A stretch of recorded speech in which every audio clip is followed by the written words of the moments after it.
Le scandale Pegasus fait encore couler beaucoup d'encre. L'enquête du Parlement européen ayant été menée depuis plusieurs mois a révélé l'implication du Maroc avec comme principale accusation l'espionnage des personnalités politiques, publiques et journalistes de plusieurs pays, notamment la Pologne, la Hongrie, la Grèce ou encore l'Espagne.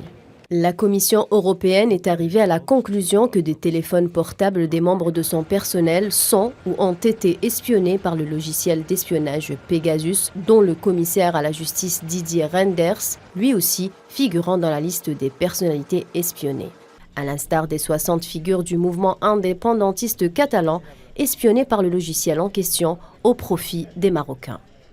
L'affaire dénommée Catalan Gates avait été dévoilée par le Citizen Lab en avril dernier. L'eurodéputée néerlandaise Sophie Enfield ne s'est point embarrassée pour incriminer clairement les autorités marocaines comme concepteurs de ce programme d'espionnage sioniste contre l'Italie, la France et l'Espagne. Selon un rapport intérimaire, les autorités marocaines visaient le Premier ministre Pedro Sánchez, la ministre de la Défense Margarita Robles et le ministre de l'Intérieur Fernando Grande Marlaska.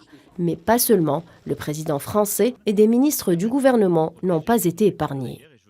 La commission d'enquête du Parlement européen a qualifié l'utilisation de logiciels par des pouvoirs, dont plusieurs pays de l'Union européenne, d'illégitimes, appelant au moratoire de ces technologies.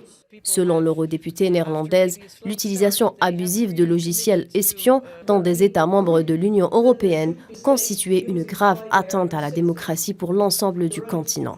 Rajoutant que placer les gens sous surveillance devrait être une exception, ne surtout pas en abuser à des fins politiques partisanes. Sophie Enfield a déploré le refus des gouvernements des États membres d'obtempérer et de partager des informations officielles avec la commission d'enquête du Parlement européen qui s'est résignée à faire appel à des enquêtes journalistiques comme base de ses travaux. L'eurodéputée européenne a souligné que le scandale des logiciels espions n'était pas un scandale national, mais plutôt un scandale européen.